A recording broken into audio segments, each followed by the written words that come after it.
time that we have our preview of UFC 291. The exciting card. Exciting card. Well, a little bit less exciting now because Costa's not on that. I mean, Costa. Yeah, we said on Wednesday, released the video actually yesterday. Sorry. Yeah. We released the video yesterday giving our thoughts on Costa Chimaev. So yeah, the link will be in the description as well. But be that as it may, still a very interesting card. Got it here. Okay, so Derek Lewis is actually fighting on the undercard. Yeah. He's not in the main card. I just thought I'd note that. That's a little bit of a bummer. But anyway, we've got Chiesa versus Kevin Holland. That's the first fight. Yeah. Interesting fight at welterweight. What are you saying for this one? I have Chiesa. Yeah, I think that I don't know. I think he can take the fight anywhere. I think that he's more well-rounded than Holland, and if he gets him to the ground, I can't unsee what Hamzat. Yeah, what he did to Holland. Yeah, I don't know. I think that if he puts pressure on him, and especially on the ground, he'll take it. And you? I'll go for Holland. Okay, so track back a second. I agree with you what you're saying with Michael Chiesa, but again, I'm going to just see him as a lightweight. Yeah. I'm going to go with Kevin Holland on this one. I think he gets it done. And size advantage as well. Size advantage. I can't unsee the Hamza Chimaev ragdolling like you, but that was at a 9-pound disadvantage. Yes, okay. And realistically, we actually don't even know what the weight disadvantage was after they had rehydrated. It could have been more. Yeah. Especially with Hamza being so big. Yeah. So I think Holland, he'll have a good chance of getting it done. Yeah. You know, Chiesa's durable, so possibly a decision. But maybe he can finish him on the ground. I mean, he is good at jiu-jitsu, Holland. So, and he's decent enough at the scrapping bit of it. So, but again, it's a coin flip, eh? I don't know. You make a good point now. I'm gonna stick with Chiesa, but it is tough. Yeah. Okay, don't copy me so we for next week. So then yeah, you retain. Like from here on out, you literally could ask me for my pick first, and then just repeat it, and you would retain till the end of Holland, time. I think he's gonna. Yeah. Okay. So you're going Chiesa. How's Chiesa gonna win this one? I think submission, 3rd round. Submission. Okay.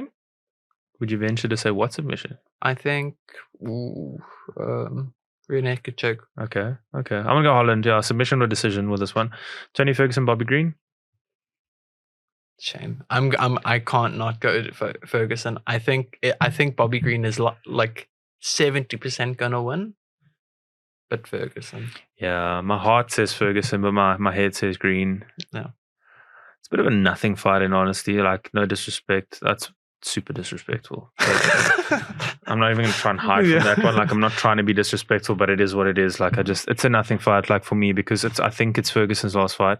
So it's not a nothing fight in that sense. Okay. Yeah. It's a nothing fight in the sense like they both had bad records the last while and actually overall. Yeah. But they've had bad runs. I think Green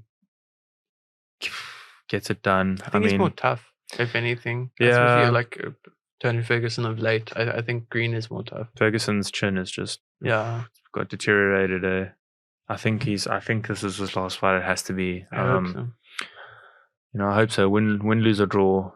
You know, and then next week for sure. That's our top 5 next week. Top 5 Tony Ferguson moments. You guys vote moments or fights, either one, because they'll both be entertaining. But yeah, I think Bobby Green probably by KO or TKO. I think in this one. That's at lightweight, by the way. Interesting. Which yeah, I mean Ferguson fought at welterweight, but that was with other circumstances. Yeah, with the Hamzat fight changing. But yeah, Okay, my rationale for picking Ferguson is if you still look at his last opponents, so that was Nate at welterweight. That was also a size discrepancy. Michael Chandler, that was actually I had him like he was doing like good work before that. Before it was in the first round. Yeah, he's doing good work in the first round. I mean, the KO was vicious. Though. Yeah, vicious KO. The still frame on his face going and his ears like down. Skull is like I mean, but I don't know. I think I'm gonna pick Ferguson. I think that he can do it. It's gonna be a mental game. I think he can do it, and I hope he retires. Win, lose or draw. I hope he retires. I think he definitely can. Like, if it was anybody else, like. It's just tough for me to like call Bobby Green because I'm not a big Bobby Green fan. Like to be honest with you, but I can't go for Ferguson the way he's gone. But listen, I mean, maybe they've said to him, listen, Tony, this is your last fight. Give it your all. He gives it his all and he gets it done. Maybe Amanari rolls him into a leg lock and, who knows? But yeah, probably the last fight for Tony Ferguson in this one. I think the next one is Wonderboy. Yeah, Stephen Thompson, Michelle Pereira. Interesting, man. What are you saying? Pereira. 5-fight win streak.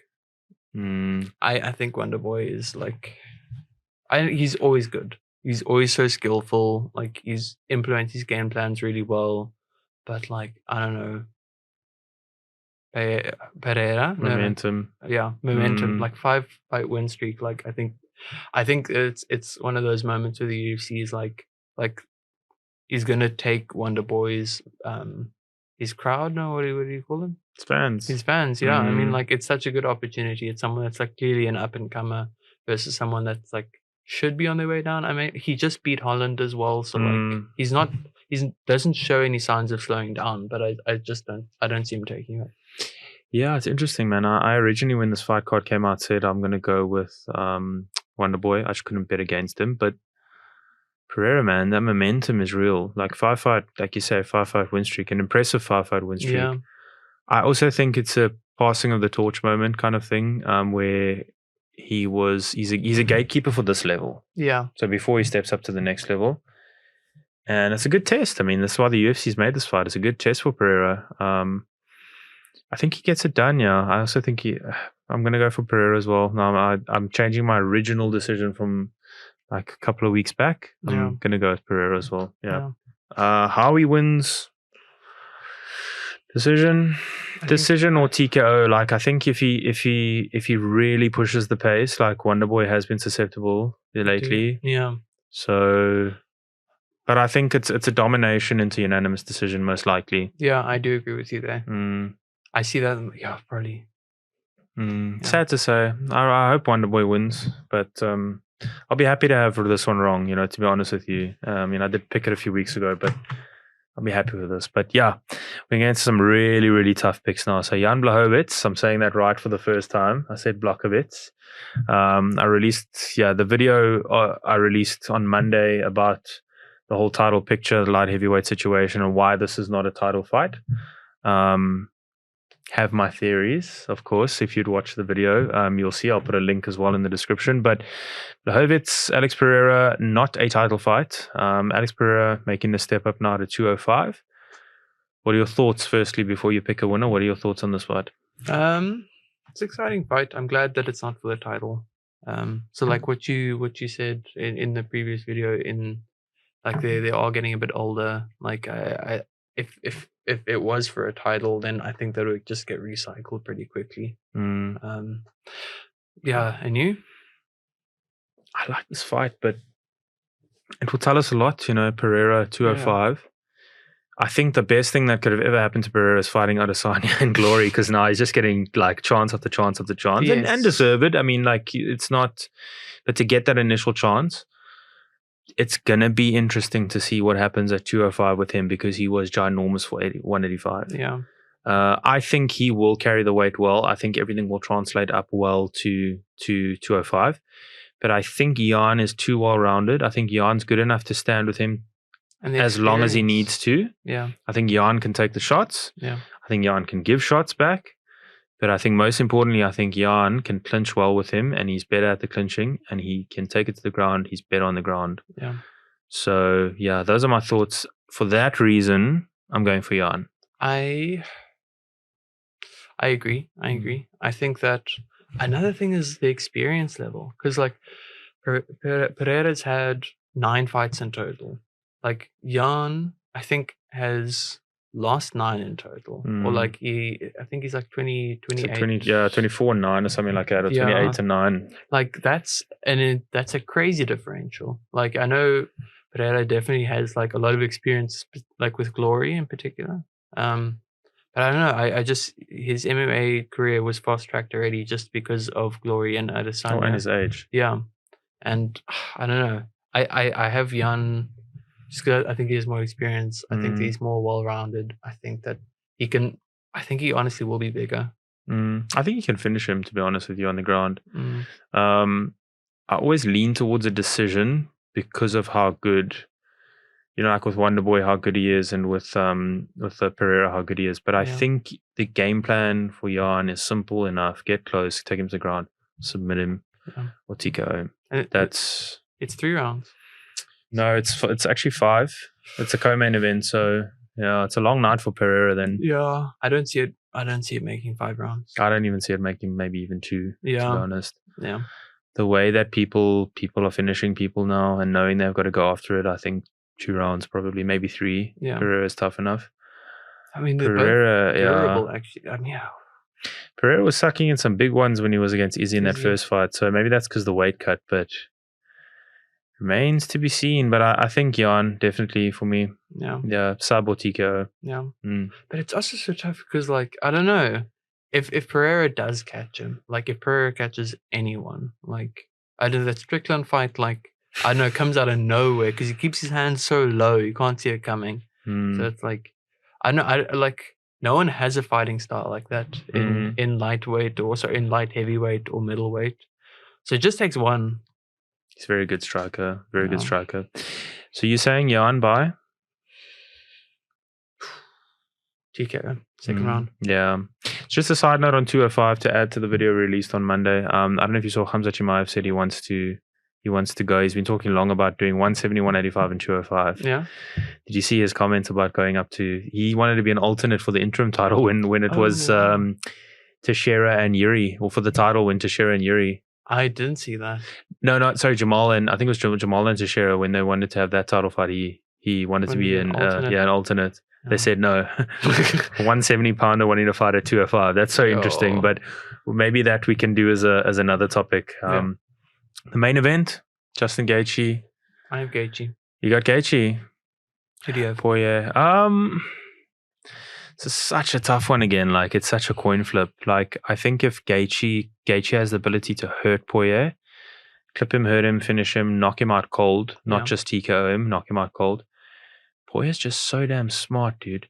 Like there's so many similarities. I actually was looking at the similarities between them. I think since they both lost to the same Khabib and Oliveira. Oliveira, excuse me, yes. And they're both I think they're both 6-2 since they last fought. Yeah, each other. And they've got identical ways of how they finished. Yeah.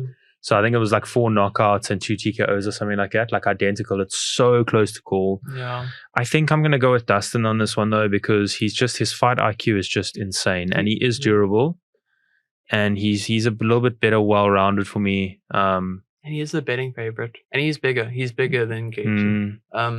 But the reason I pick Gaethje is I don't know, like since the last time they fought, just the improvements that we've seen from Gaethje, they are drastic. Oh yeah, like the last fight against Fiziev, I did not see that going the way it did. I mean, he was actively trying to not get damage, and to see someone like try bring the fight to him and him like still, like keeping his composure and then like finding the best shots. I don't know. I like if you look at those embedded series with him and Trevor Whitman, like he just seems so focused. I think that like he's on a new run.